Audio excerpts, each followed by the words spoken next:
നമസ്കാരം, പുതിയൊരു വീഡിയോയിലേക്ക് എല്ലാവർക്കും സ്വാഗതം. അപ്പൊ ഇന്നത്തെ നമ്മുടെ വീഡിയോ എന്ന് പറഞ്ഞാൽ എന്റെ വാവയ്ക്ക് സ്റ്റാർട്ടിങ്ങിൽ 1-2 മാസം വല്ലാതെ ഛർദിയായിരുന്നു കേട്ടോ. ഛർദി എന്ന് പറഞ്ഞാൽ മൂക്കുകൂടെ വരെ ഛർദിക്കായിരുന്നു കേട്ടോ. അപ്പൊ ഞാനതൊന്ന് കൺട്രോൾ ആവാൻ വേണ്ടിയിട്ട് എന്തൊക്കെയാണ് ശ്രദ്ധിച്ചത് എന്നുള്ളതാണ് ഇന്നത്തെ നമ്മുടെ വീഡിയോ കേട്ടോ. അപ്പൊ വീഡിയോയിലേക്ക് പോകുന്നതിന് മുമ്പേ നമ്മുടെ ചാനൽ ആദ്യമായിട്ട് ആരെങ്കിലും കാണുന്നെങ്കിൽ ചാനൽ സബ്സ്ക്രൈബ് ചെയ്യാൻ മറക്കരുത്. അപ്പൊ ഞാൻ ഈ ടിപ്സ് ഒക്കെ പറയുന്നതിന് മുമ്പേ എന്റെ കുറച്ച് കാര്യങ്ങൾ ഞാൻ പറഞ്ഞുതരാം. അതായത് വാവ വന്ന സമയം മുതലുള്ള സിറ്റുവേഷന് ഛർദി എന്തൊക്കെയാന്നുള്ളതൊക്കെ ഞാൻ പറയാട്ടോ. ഞാൻ വാവ ഉണ്ടായിട്ടുള്ള ആ ഫസ്റ്റത്തെ ദിവസം മാത്രമാണ് ഞാൻ ഫുൾ ടൈം കിടന്നിട്ട് പാൽ കൊടുത്തിട്ടുണ്ടായിരുന്നു കേട്ടോ. കാരണം നമ്മൾ സിസേറിയൻ കഴിഞ്ഞിട്ട് 24 മണിക്കൂർ കഴിഞ്ഞതിന് ശേഷമാണ് നമുക്ക് മര്യാദയ്ക്കൊന്ന് ഇരുന്ന് കൊടുക്കാനൊക്കെ പറ്റുക കേട്ടോ. അപ്പൊ അതുകൊണ്ട് തന്നെ ഞാൻ ആ ഒരു ദിവസം ഫുള്ള് കിടന്ന് തന്നെയാണ് കൊടുത്തിട്ടുണ്ടായിരുന്നത്. ആ സമയത്താണെങ്കിൽ പാല് കുറവായിരുന്നു. പാലുണ്ട് എന്ന് പറയാൻ പറ്റില്ല, അത്രയും കുറവായിരുന്നു കേട്ടോ. വെറുതെ വാവ ഇങ്ങനെ പാല് കുടിച്ചുകൊണ്ടിരിക്കുക എന്നല്ലാണ്ട് പ്രത്യേകിച്ച് കാര്യമൊന്നും ഉണ്ടായിരുന്നില്ല. കാരണം ആ സമയത്ത് ബ്രസ്റ്റ് മിൽക്ക് ഒന്നും എനിക്ക് വന്നിട്ടുണ്ടായിരുന്നില്ല കേട്ടോ.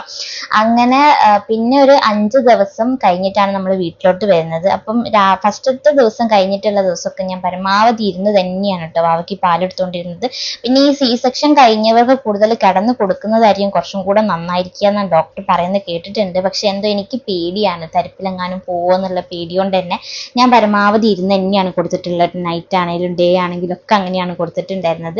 പിന്നെ 5 ദിവസം കഴിഞ്ഞ് നമ്മൾ ഡിസ്ചാർജ് ചെയ്ത് വീട്ടിൽ വന്നതിന് ശേഷം ഇവിടെ ചേച്ചിയും മോളൂസും അമ്മയും ഒക്കെ ഉണ്ടായിരുന്നു കേട്ടോ. അതുകൊണ്ട് തന്നെ ഞാൻ നൈറ്റ് മാത്രം ഇരുന്ന് പാൽ കൊടുത്തിട്ട് ബാക്കി ഒരു രാവിലെ ആകുമ്പോഴത്തേക്ക് എനിക്ക് വല്ലാതെ ഉറക്കം വരും കേട്ടോ. അപ്പൊ എനിക്ക് ആ ഉറക്കത്തിന് എനിക്ക് കൺട്രോൾ ചെയ്യാൻ പറ്റില്ലായിരുന്നു ആ രാവിലെ ആവുന്ന സമയം. അപ്പൊ ഞാൻ എന്ത് ചെയ്യും, വാവേനെ ചേച്ചീൻ്റെ അടുത്തോ അല്ലെങ്കിൽ മോളൂസിൻ്റെ അടുത്തോ ഏൽപ്പിച്ചിട്ട് ഞാൻ സുഖമായിട്ട് ഇവിടെ കിടന്നുറങ്ങലാട്ടോ. കാരണം ആ സ്റ്റാർട്ടിങ്ങിൽ എന്ന് പറഞ്ഞു കഴിഞ്ഞാൽ നമുക്ക് ഉറക്കം ഇങ്ങനെ ഒഴിച്ചിട്ടുള്ള ആ ഒരു ശീലം ഇല്ലാത്തതുകൊണ്ട് തന്നെ എനിക്ക് രാവിലെ ആയി കഴിഞ്ഞാൽ പിന്നെ ഒരു ഭ്രാന്തായി മാറിയിട്ടുണ്ടായിരുന്നു കേട്ടോ. അപ്പൊ അങ്ങനെയാണ് ഞാൻ വാവേനെ ചേച്ചീൻ്റെയും മോളൂസിന്റെ കയ്യിൽ കൊടുത്തിട്ട് ഞാൻ ഇവിടെ കിടന്നുറങ്ങും കേട്ടോ. അപ്പോൾ വാവയ്ക്ക് പാൽ കൊടുക്കേണ്ട സമയമാകുമ്പോൾ ഇങ്ങോട്ട് വരും, അതായത് ഞാൻ കിടക്കുന്നിടത്തേക്ക് കൊണ്ടുവരും. എന്നിട്ട് ആ സമയത്ത് എനിക്ക് എണീക്കാനുള്ള മടിയോണ്ട് തന്നെ ഞാൻ ആ ഒരു സമയത്തും ഞാൻ കുറച്ച് കിടന്നിട്ട് തന്നെയാണ് പാൽ കൊടുത്തിട്ടുണ്ടായിരുന്നത്. അപ്പോൾ ഒരു 2-3 ദിവസമൊക്കെ ഒരു വട്ടം 2 വട്ടമൊക്കെ കിടന്ന് പാൽ കൊടുത്തിട്ടുണ്ട്. അതും പേടിച്ചാണ് കേട്ടോ കൊടുത്തിട്ടുണ്ടായിരുന്നത്. കാരണം ഇപ്പം നമ്മൾ കൂടുതലും കേൾക്കുന്നത് അങ്ങനെയാണല്ലോ, അതുകൊണ്ട് തന്നെ പേടിയായിരുന്നു കേട്ടോ. പോരാത്തതിന് വാവ നല്ലോണം മൂക്ക് കൂടിയാണ് ഛർദിക്കുന്നുള്ളത് മൊത്തം വായിക്കൂടി ഒരു തുള്ളി ഛർദിച്ചിട്ട് ബാക്കി മൊത്തം മൂക്ക് കൂടിയായിരുന്നു ഛർദിക്കുന്നുണ്ടായിരുന്നു കേട്ടോ. അപ്പം ആ ഒരു പേടി കൊണ്ട് തന്നെ കിടന്നു കൊടുക്കാൻ ഭയങ്കര പേടിയായിരുന്നു.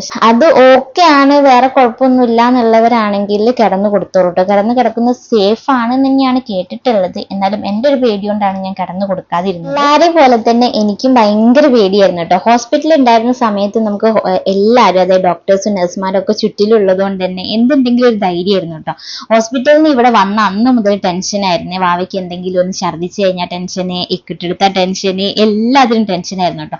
അപ്പൊ എനിക്ക് സപ്പോർട്ട് എന്ന് പറഞ്ഞിട്ട് ചേച്ചിയാണ് ഉണ്ടായിരുന്നത്. അവർക്ക് ഭയങ്കര ധൈര്യമാണ് കേട്ടോ. 2 വാവകളുള്ളതിന്റെ ആ ഒരു ധൈര്യമുണ്ട്. അപ്പോൾ അവളാണ് കേട്ടോ കൂടുതൽ എനിക്ക് സപ്പോർട്ട് ചെയ്തത്. അതായത് ഇങ്ങനെ ഉണ്ടാവും, അതുണ്ടാവും, ഇതുണ്ടാവും എന്നുള്ളത് എനിക്കാണ് ഒടുക്കത്തെ ഡൗട്ടാണ്. ഞാൻ എന്തുണ്ടെങ്കിലും ChatGPT-നോട് ഇപ്പൊ ചോദിക്കലാണ് എന്റെ പരിപാടി. ഇപ്പൊ ചേച്ചി ഇവിടെ ഇല്ലാത്തതുകൊണ്ട് തന്നെ ഞാൻ എല്ലാം ഇപ്പൊ മൂപ്പർക്ക് വിട്ടെടുത്തിരിക്കുകയാണ് കേട്ടോ. അതുകൊണ്ട് ഡൗട്ട് മൊത്തം ഞാൻ അവരോടാണ്, അതായത് ChatGPT-നോടാണ് ചോദിക്കുക കേട്ടോ. അങ്ങനെ ഞാൻ ഫസ്റ്റ് എന്നെ ശ്രദ്ധിച്ചൊരു കാര്യം, അതായത് ഒഴിവാക്കിയിട്ടുള്ള കാര്യം എന്ന് പറയുന്നത് കിടന്നു കൊടുക്കുന്നത് ഞാൻ മൊത്തമായിട്ട് നിർത്തിയിട്ടോ. ആ ഒരു കുറച്ച് ദിവസങ്ങളിൽ മാത്രമാണ് ഞാൻ കിടന്നു കൊടുത്തിട്ടുണ്ടായിരുന്നത്. പോരാത്ത ഇനിയിപ്പോൾ നൈറ്റ് ഞാൻ പാല് കൊടുത്തു കഴിഞ്ഞാൽ ഭയങ്കര ടെൻഷനാണ്. ഗ്യാസ് പോക്കാൻ വേണ്ടിയിട്ട് ബർപ്പ് ചെയ്യുന്ന സമയത്ത് ബർപ്പായിട്ട് പോയില്ല, അതായത് ഗ്യാസ് പോവാറില്ലായിരുന്നു മിക്ക സമയത്തും. അപ്പോൾ ടെൻഷനാണ്. ഞാൻ അവനെ കിടത്തി കഴിഞ്ഞാലും ഇടയ്ക്കിടയ്ക്ക് നോക്കൂട്ടോ. ആ ഒരു സ്റ്റാർട്ടിങ്ങിലുള്ള കുറച്ച്, അതായത് 1 മാസം എന്തായാലും ഞാൻ ഉറപ്പിച്ചു പറയാം, ആ ഒരു മാസം മര്യാദയ്ക്ക് ഞാൻ ഉറങ്ങിയിട്ടില്ല കേട്ടോ. കാരണം ഇടയ്ക്കിടയ്ക്ക് വാവേനെ നോക്കുമായിരുന്നു. അപ്പം എങ്ങനെ നമുക്ക് പൂർണ്ണമായിട്ട് ഉറങ്ങാൻ പറ്റൂലായിരുന്നല്ലോ, അത്രയ്ക്ക് പേടിയായിരുന്നു കേട്ടോ. എന്തേലും പറ്റിപ്പോന്നുള്ള ടെൻഷനും ഒക്കെ ഉണ്ടായിരുന്നു. അതുകൊണ്ട് തന്നെ ഉറക്കം തീരെ ഉണ്ടായിരുന്നില്ല ആ സമയത്ത്. പിന്നെ ഓക്കെ ആയി വന്ന് ഇപ്പൊ കുഴപ്പമില്ലാണ്ട് ഞാനും ഉറങ്ങുന്നുണ്ട്, വാവി ഉറങ്ങുന്നുണ്ട് കേട്ടോ. അങ്ങനെ അതാണ് ഞാൻ ഫസ്റ്റ് ഒഴിവാക്കിയിട്ടുണ്ടായിരുന്ന കാര്യം. അതായത് കിടന്നു കൊടുക്കുന്നത് ഞാൻ കംപ്ലീറ്റ് ആയിട്ട് ഞാൻ അവോയ്ഡ് ചെയ്ത് ഇരുന്നാണ് കൊടുത്തിട്ടുണ്ടായിരുന്നത്. പിന്നെ ഇരുന്ന് കൊടുക്കുന്ന സമയത്ത് ഞാൻ ശ്രദ്ധിച്ച കുറച്ച് കാര്യം എന്ന് പറയുന്നത് ഫീഡിങ് പില്ലോ ഇല്ലേ, അത് ഞാൻ മസ്റ്റ് ആയിട്ട് യൂസ് ചെയ്തിട്ടുണ്ട് കേട്ടോ. കാരണം സി സെക്ഷൻ കഴിഞ്ഞവരാണെന്നുണ്ടെങ്കിൽ ഒരു ഫീഡിങ് പില്ലോ അതെന്തായാലും യൂസ് ചെയ്തോളൂ കേട്ടോ. കാരണം നല്ല ബാക്ക് പെയിൻ ഉണ്ടാവും. അപ്പം ഞാൻ കുറച്ച് ദിവസങ്ങളിൽ ഫീഡിങ് പില്ലോ യൂസ് ചെയ്യാണ്ട് നമ്മുടെ നോർമൽ പില്ലോ ഇല്ലേ അത് വെച്ചിട്ടാണ് പാൽ കൊടുത്തിട്ടുണ്ടായിരുന്നത്. പക്ഷെ അതിനേക്കാളും കുറച്ചുകൂടെ കംഫർട്ടബിൾ ആയിട്ട് എനിക്ക് തോന്നിയിട്ടുണ്ടായിരുന്നു ഞാൻ ഫീഡിംഗ് പില്ലോ യൂസ് ചെയ്തതിന് ശേഷമാണ് കേട്ടോ.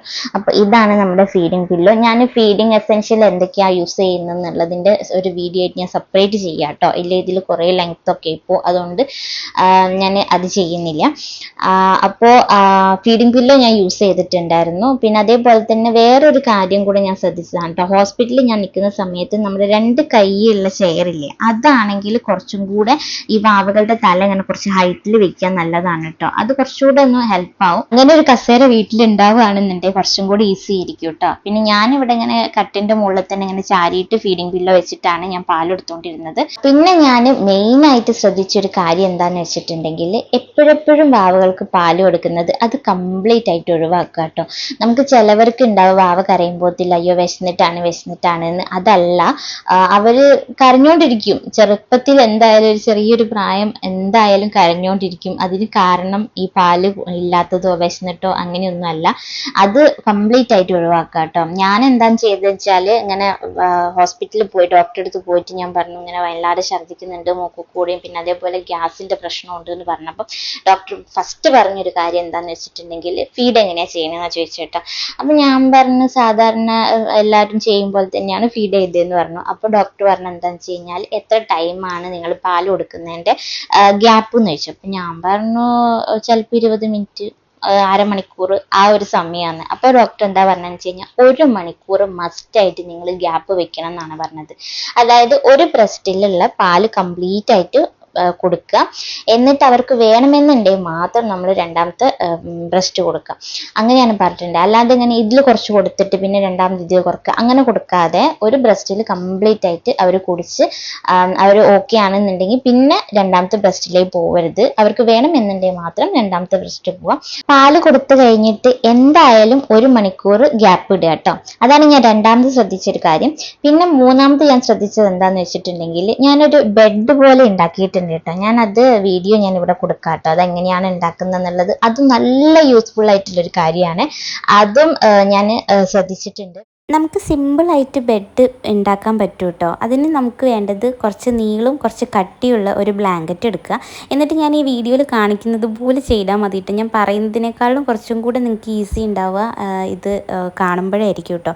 അപ്പോൾ ഇതേപോലെ ഇങ്ങനെ ഒരു തട്ട് പോലെ ഇങ്ങനെ ആക്കിയിട്ട് ഇങ്ങനെ തിരിച്ചിട്ട് കഴിഞ്ഞാൽ നമ്മുടെ ഒരു ബെഡ് റെഡിയാണ് കേട്ടോ. ഇതിൻ്റെ മെയിൻ ഉദ്ദേശം എന്താണെന്ന് വെച്ചിട്ടുണ്ടെങ്കിൽ വാവകളുടെ തലഭാഗം പിന്നെ അത് കഴിഞ്ഞിട്ട് കുറച്ച് നെഞ്ച് താന്നിട്ട് അങ്ങനെ ആ ഒരു ലെവലിൽ കിട്ടാൻ വേണ്ടിയിട്ടാണ് കേട്ടോ.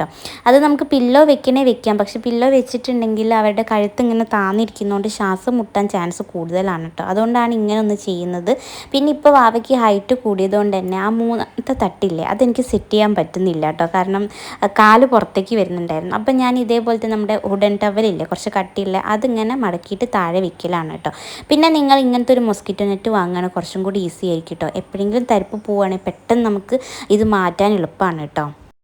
നാലാമതായിട്ട് ഞാൻ ശ്രദ്ധിച്ച കാര്യം എന്താന്ന് വെച്ചിട്ടുണ്ടെങ്കിൽ നമ്മൾ വാവകൾക്ക് ബർപ്പ് ചെയ്യില്ലേ, അപ്പം എല്ലാവർക്കും നമ്മൾ തട്ടി കൊടുക്കുന്ന സമയത്ത് കംപ്ലീറ്റ് ആയിട്ട് പോയിക്കൊള്ളണം എന്നില്ല. അപ്പം എന്നോട് ഡോക്ടർ എന്താ പറഞ്ഞതെന്ന് വെച്ചാൽ നിങ്ങൾ തട്ടിക്കൊണ്ടൊന്നും ഇങ്ങനെ ഫുൾ ടൈം ഇരിക്കേണ്ട, ചിലവർക്ക് മാത്രമേ ഗ്യാസ് പുറത്തു പോവുള്ളൂ, ചിലവർക്ക് പോവില്ല. അപ്പം നിങ്ങൾ എന്താ ചെയ്യേണ്ടതെന്ന് വെച്ച് കഴിഞ്ഞാൽ ഒരു 20 മിനിറ്റ് അരമണിക്കൂറോളം ഇങ്ങനെ കുത്തനെ ഇങ്ങനെ വെച്ചിട്ട് ഇങ്ങനെ കിടക്കുക. എന്നിട്ട് നമ്മൾ നേരെ എന്താ സാധാരണ പോലെ കിടത്തിയാൽ മതി എന്നാണ് പറഞ്ഞത് കേട്ടോ. അതായത് പാൽ ഒടിച്ച ആ സ്പോട്ടിൽ തന്നെ കിടത്താതെ ഒരു അരമണിക്കൂറെങ്കിലും ഇങ്ങനെ കുത്തനെ വെച്ചിട്ട് തട്ടി കൊടുക്കുക. അപ്പൊ ഗ്യാസ് പോവുകയാണെങ്കിൽ അത്രയും നല്ലത്. ഇനി അഥവാ ഗ്യാസ് പോയിട്ടില്ലെങ്കിൽ ഇങ്ങനെ കുത്തനെ എടുത്ത് വെക്കുക എന്നുള്ളതാണ് 4ാമത്തെ കാര്യം. അപ്പൊ ഞാൻ ഇത്രയും കാര്യങ്ങളാണ് ശ്രദ്ധിച്ചിട്ടുണ്ടായിരുന്നത്. ഒന്നാമത്തത് ഞാൻ കിടന്നു കൊടുക്കുന്നത് കംപ്ലീറ്റ് ആയിട്ട് ഒഴിവാക്കി. രണ്ടാമത്തത് ഞാൻ 1 മണിക്കൂർ ഗ്യാപ്പ് ഇട്ടിട്ട് പാല് കൊടുക്കാറുള്ളൂ. മൂന്നാമത് ഞാനൊരു ബെഡ് ഉണ്ടാക്കിയിട്ടുണ്ട്, അതാണ് മൂന്നാമത്തത്. 4ാമത്തത് എന്ന് പറയുന്നത് ഒരു അരമണിക്കൂറോളം വാവകളെ ഇങ്ങനെ കുത്തനെടുത്ത് കിടത്തുക, ആ സ്പോട്ടിൽ തന്നെ നേരെ കട്ടിലേക്ക് കിടത്താതിരിക്കുക. അങ്ങനെ ഈ ഒരു കാര്യങ്ങളാണ് ഞാൻ മെയിൻ ആയിട്ട് ശ്രദ്ധിച്ചത്. അപ്പം ഞാൻ ഈ ഒരു കാര്യമൊക്കെ ശ്രദ്ധിച്ചതിന് ശേഷം നന്നായിട്ട് ഛർദി കുറവുണ്ട് കേട്ടോ. മൂക്ക് കൂടെയുള്ള ഛർദി കംപ്ലീറ്റ് ആയിട്ട് ഒഴിവായിട്ടുണ്ട്. അപ്പം നിങ്ങളും ട്രൈ ചെയ്ത് നോക്കൂ, നിങ്ങൾക്കും അത് യൂസ്ഫുൾ ആകും. ഇനി ഞാൻ പറയാൻ പോകുന്നത് ബ്രസ്റ്റ് മിൽക്ക് വർദ്ധിക്കാനുള്ള കുറച്ച് ഫുഡ് ഐറ്റംസ് ആണ്. അത് ട്രൈ ചെയ്തിട്ട് എനിക്ക് വർക്കായിട്ടുള്ളതുകൊണ്ടാണ് ഞാൻ ഈ പറയാൻ പോകുന്നത്. നമ്മൾ ആദ്യം തന്നെ നമുക്ക് മിക്കവർക്കുള്ളൊരു തെറ്റിദ്ധാരണയാണ് വെള്ളം കുടിച്ച് കഴിഞ്ഞാൽ വയറ് ചാടും എന്നുള്ളത്. സി സെക്ഷൻ ചെയ്തവരാണെങ്കിലും നോർമൽ ഡെലിവറി കഴിഞ്ഞവരാണെങ്കിലും വെള്ളം കുടിക്കാൻ പാടില്ല, വയറ് ചാടുമെന്ന് പറയുന്നത് ഒരുപാട് പേര് കേട്ടിട്ടുണ്ടാവും. അതേപോലെ തന്നെ ട്രൈ ചെയ്യുന്നവരും ഉണ്ടാവും. അത് വലിയൊരു തെറ്റിദ്ധാരണയാണ്. എനിക്ക് സ്റ്റാർട്ടിങ്ങിൽ പാൽ തീരെ ഉണ്ടായിരുന്നില്ല. അപ്പം ഡോക്ടർ എന്നോട് ഫസ്റ്റ് തന്നെ പറഞ്ഞിട്ടുള്ളൊരു കാര്യമാണ് നന്നായിട്ട് വെള്ളം കുടിക്കാമെന്ന് കേട്ടോ. അപ്പോൾ വെള്ളം കുടിച്ചിട്ടുണ്ടെങ്കിൽ മാത്രമേ നമുക്ക് ബ്രസ്റ്റ് മിൽക്ക് വർദ്ധിക്കുള്ളൂ. ഇനി നിങ്ങൾ വേറെ എന്തൊക്കെ ട്രൈ ചെയ്തിട്ടുണ്ടെങ്കിലും വെള്ളം കുടിച്ചിട്ടില്ലെങ്കിൽ ഇത് വർക്കാവില്ല കേട്ടോ.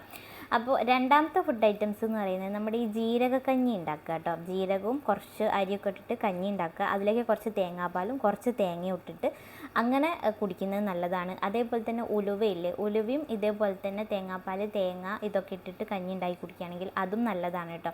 ഒരു ദിവസം നിങ്ങൾ ഉലുവക്കഞ്ഞി കുടിക്കുക, ഒരു ദിവസം ജീരകക്കഞ്ഞി കുടിക്കുക, അങ്ങനെ ഇടവിട്ട് കുടിച്ചാൽ മതി. ഒരാഴ്ച ട്രൈ ചെയ്ത് നോക്കുക. പിന്നെ ഈ ഉലുവക്കഞ്ഞി ഇല്ലേ, അത് വേദന മാറാൻ നല്ലതാണെന്ന് കേട്ടിട്ടുണ്ട് കേട്ടോ. പിന്നെ അടുത്തതെന്ന് പറയുന്നത് നമ്മുടെ ഈ റാഗി കുറുക്കില്ലേ, അത് നല്ലതാണ് കേട്ടോ നമ്മുടെ ബ്രസ്റ്റ് മിൽക്ക് വർദ്ധിക്കാൻ വേണ്ടിയിട്ട്. അപ്പോൾ ഇതാണ് ഞാൻ മെയിനായിട്ട് ട്രൈ ചെയ്തിട്ടുണ്ടായിരുന്നത്. അതായത് നന്നായിട്ട് വെള്ളം കുടിച്ചിട്ടുണ്ട്, ജീരകക്കഞ്ഞി, ഉലുവക്കഞ്ഞി, പിന്നെ റാഗി കുറുക്ക്. പിന്നെ നമ്മുടെ സാദാ കഞ്ഞിയില്ലേ, അതിലും തേങ്ങയും തേങ്ങാപ്പാലും ഇട്ട് കുടിച്ചാലും നല്ലതാണ് കേട്ടോ. പിന്നെ ഞാൻ പറയാൻ പോകുന്നത് എൻ്റെ കുറച്ച് ചുറ്റുവട്ടത്തുള്ള ആൾക്കാരുടെ എക്സ്പീരിയൻസ് വെച്ചിട്ടുള്ള ഒരു കാര്യമാണ് കേട്ടോ. നമ്മുടെ ഈ ചിക്കു ഇല്ലേ, ചിക്കു ഷെയ്ക്കായിട്ടോ ജ്യൂസായിട്ടോ ഫ്രൂട്ട്സ് ആയിട്ടോ എങ്ങനെ വേണമെങ്കിലും കഴിക്കുക, അതും നല്ലതാണ്. പിന്നത്തെ നമ്മുടെ ഈ ചെറുപയറില്ലേ, ചെറുപയർ കുറച്ച് ശർക്കരയും കുറച്ച് തേങ്ങയൊക്കെ ഇട്ടിട്ട് പായസം പോലെ ഉണ്ടാക്കി കുടിക്കുകയാണെങ്കിൽ അതും നല്ലതാണെന്ന് കേട്ടിട്ടുണ്ട് കേട്ടോ. അപ്പോൾ ഇത്രയും ഐറ്റംസാണ് ഫുഡിൽ നമുക്ക് ബ്രസ്റ്റ് മിൽക്ക് വർദ്ധിക്കാൻ വേണ്ടിയിട്ട് ട്രൈ ചെയ്യാനുള്ളത്. പിന്നെ നന്നായിട്ട് നിങ്ങൾ ഹെൽത്തി ഫുഡ് കഴിക്കുക, ഹെൽത്തി ഫ്രൂട്ട് കഴിക്കുക, ഇതൊക്കെ നമ്മുടെ ബ്രസ്റ്റ് മിൽക്ക് വർദ്ധിക്കാൻ നല്ലതാണ്.